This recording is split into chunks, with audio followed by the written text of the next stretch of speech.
Hi there. My name is Jack Wallen. I might be or I may not be your favorite person named Jack Wallen. I'm okay with that. So if you know another Jack Wallen and they're your favorite, then good for you. I don't know why. I have something to talk about. I was actually going to save this until next Thursday, which is probably when I'll publish it, but yeah, the idea kind of hit me. I was like, yeah, I probably better talk about that now while it's fresh in my old noodle. And I can't remember what really inspired this. It was either a conversation with my wife, my best friend, or something I saw on television or what. But here we go. Here we are. Let's do this. The idea is the creative paradox. What is that? And why do I need to be talking about it? So it's been about 2 years since I've been on stage.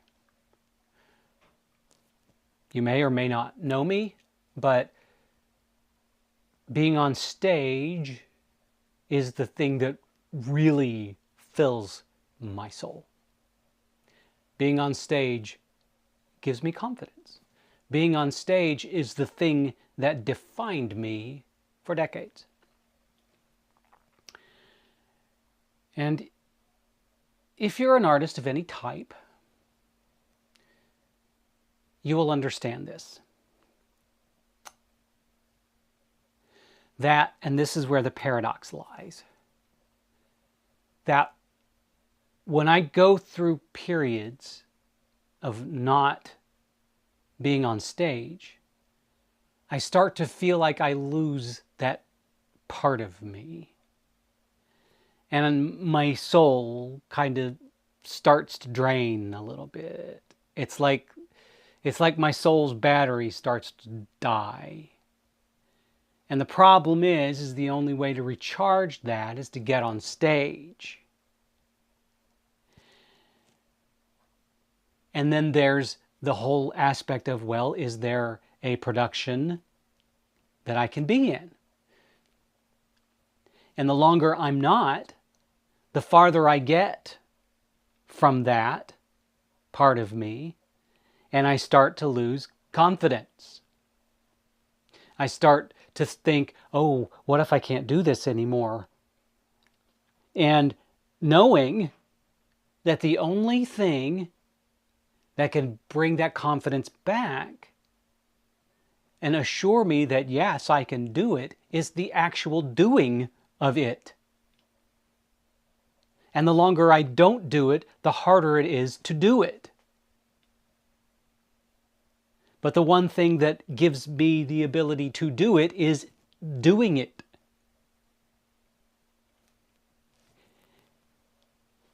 It is a nasty little conundrum that I believe every artist has suffered. And I was just talking on the phone with my best friend, and we were talking about relationships, be they friends or significant others, spouses, whatever. And we were talking about the idea of when you're in a relationship with somebody who isn't involved in the arts in any way. And they might be, and I'm not saying that this is my situation, but I know people that are in this situation. They might be in a relationship where their significant other believes that they should be everything to them. That they should be the thing that fulfills the need of their spouse's heart and soul and mind and everything. You've probably been in those relationships. I've been in those relationships. And the problem is that they can't quite grasp the concept that they are not capable of filling that void that only art can do, that only exercising your artistic and your creativity, your creative muscles can fulfill that need. And that causes problems. And it's just like when I go through those dry spells, when I'm not working on stage, I know, I can just feel it, that if I don't get back on stage at some point, I'm going to feel empty. And the problem is the only way that I can fill up those reserves is getting on stage. And if I'm not on stage, they're not getting filled.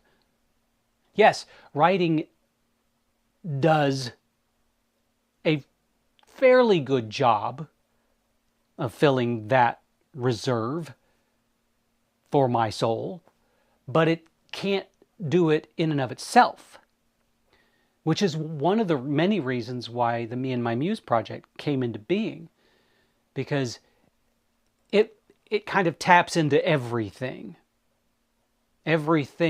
that my artistic self needs. And I've talked about this ad nauseum, about what it's like to be in a relationship with an artist. And that creative paradox is a big part of it. And when I start feeling that my soul is drying up, or the creative reserves are running on empty, I know that I have to do something about it. And I have to do something about it quick, or it's going to get really bleak for me. And sometimes the answer is obvious. Go find a show and audition for it. Sometimes it's not. Especially when you live in a smaller city that doesn't offer as much as a bigger city. There have been many times in my life, in the last, oh my gosh, well, every decade, not every decade of my life, but the last couple of decades in my life, there have been periods where I'm like, why am I not in LA or New York? Because those are the two cities that offer the level of art that I want to be involved in. And then I think, well, I'm too old to go to one of the coasts and try to start anew, because, I mean, that's rough. I lived in New York for a brief period of time, and it's hard. And I lived outside of LA for a very brief period of time, and understand how that industry really does chew you up and spit you out. So, and that is part of the reason why I developed this Me and My Muse project, because I thought, well, let's just make it happen. Let's just do it. And let's make it ongoing, so that I know that there will be something to fill those reserves for my soul. And I don't have to worry about that anymore. And it's something that I try to impart on so many young artists these days, is that sometimes you have to pave your own way. A lot of artists expect, and this is probably the big mistake of most artists, that they expect at some point the world or the universe is going to hand them everything they need to succeed as an artist. But the truth is that most times you have to make it happen for yourself. especially these days, because not only is the competition, and I hate to use that word, but the competition is fierce now. And especially, and I know that it's slightly changing a little bit in Hollywood, but for us older people, yeah, I lumped myself in the older people category. But the older you get, the fewer things are out there for you. And so I said, you know what? I'm just going to make it happen for me. And I'm very fortunate that I have people in this community that know me and trust me enough to get involved with this. Because if I were in another, if I said, okay, this project, this Me and My Muse project would probably be better suited in an off-Broadway theater in New York or some theater in LA. If I said that to myself and I said, okay, let's just pick up, move to one of the coasts and make it happen.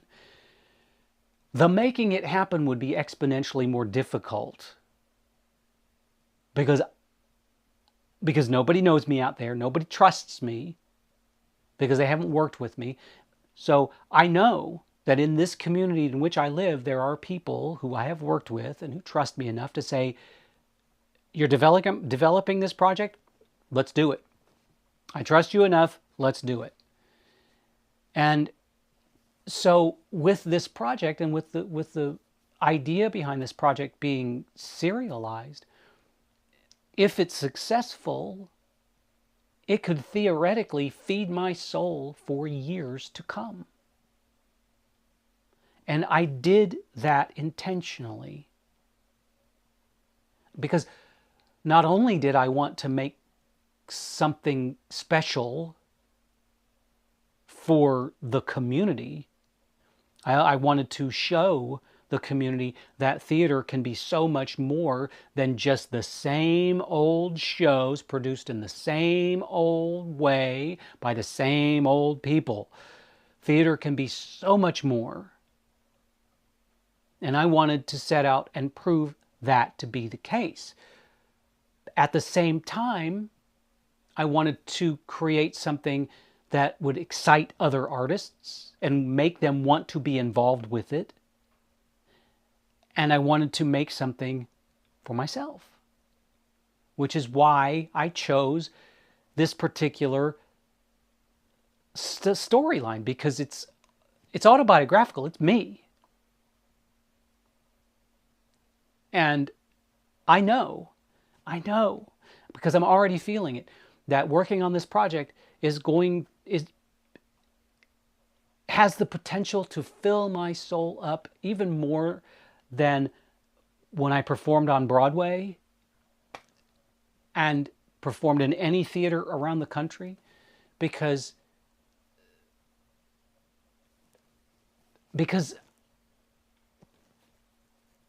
I trust the material. I know that sounds terrible. And I don't want that to sound arrogant, but look, I've written over 60 books. I know what I'm doing. I've reached a point in my career as a writer where I know what works and I know what doesn't work. And so when I wrote the first 2 episodes of this, I knew they worked. And when we had the read-through, I got confirmation that they worked.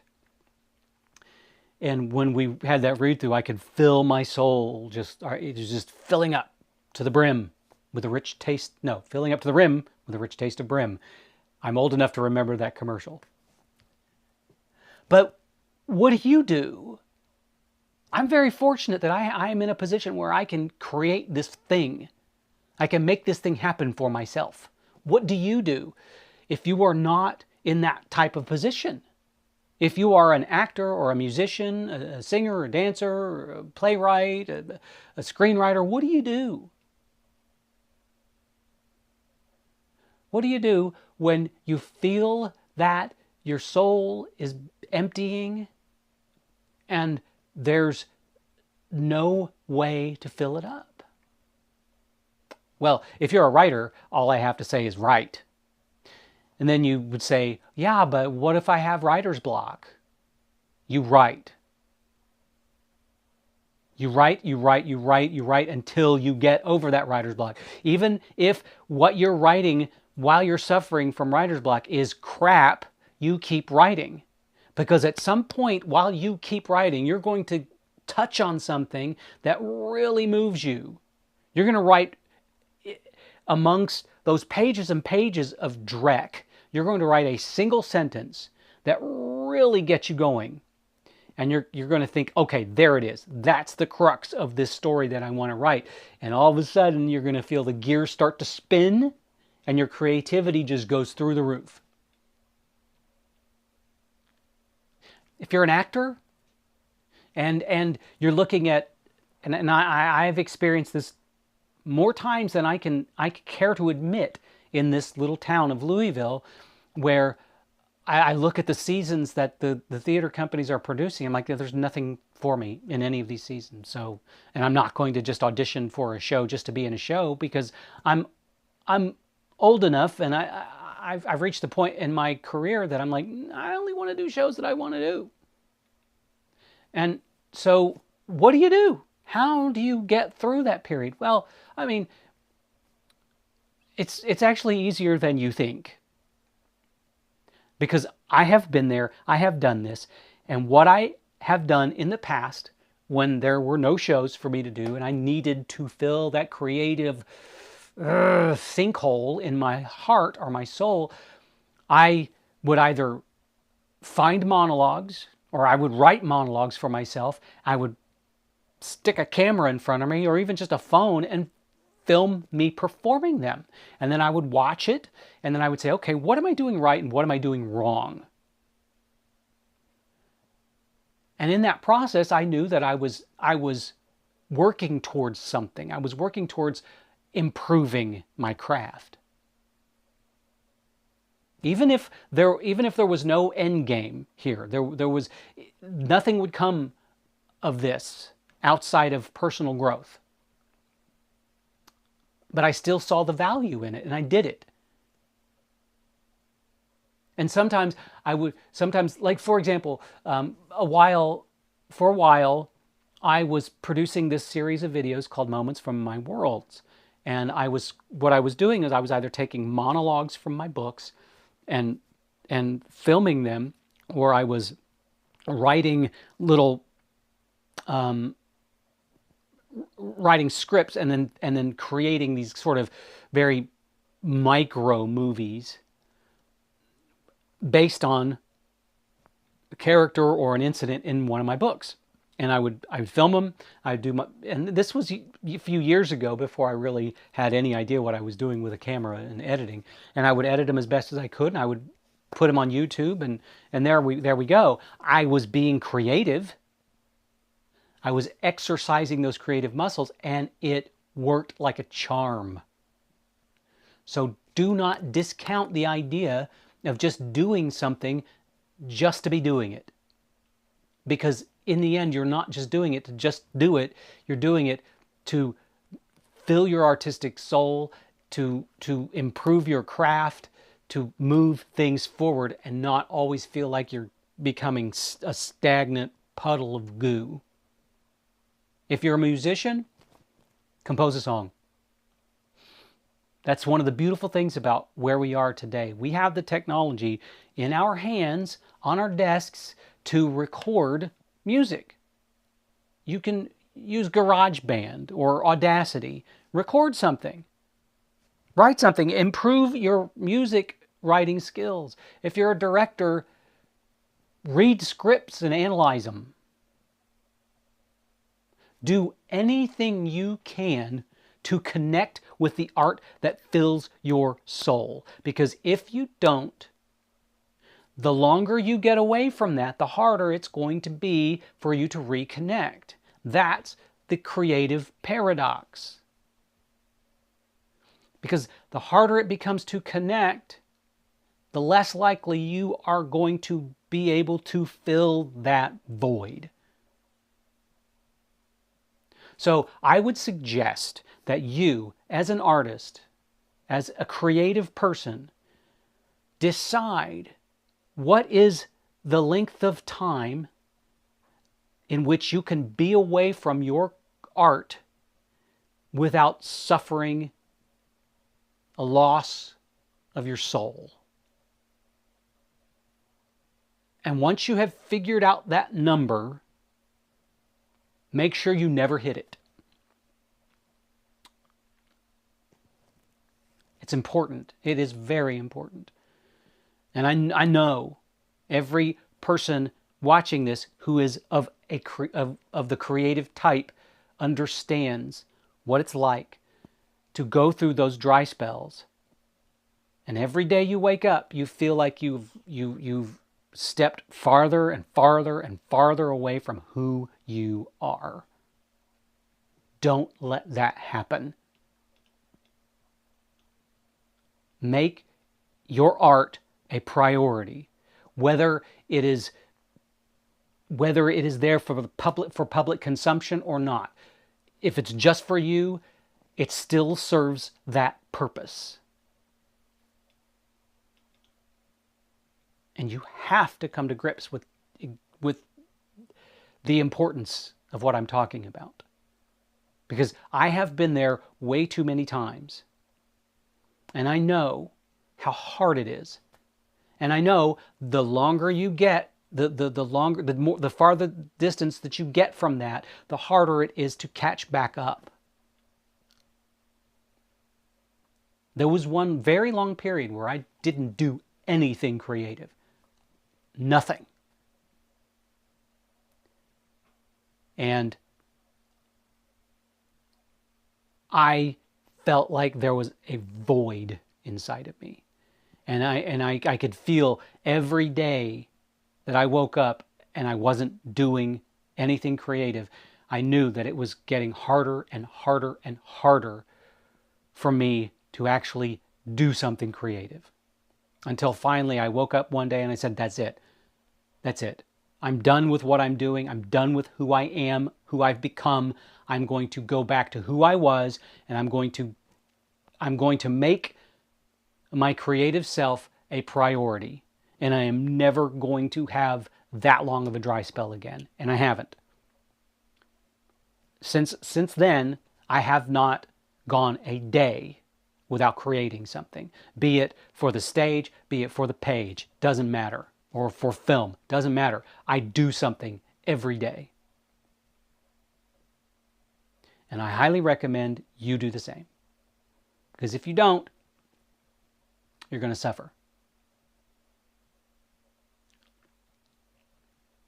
Creative people need to be creative. Because otherwise, they lose who they are. Anyway, on a happier note, I did have a meeting with the artistic director of the theater where Me and My Muse is going to happen. It was a very good meeting, and things are moving forward. I'm very excited about this, and I can't wait. I can't wait to start this baby.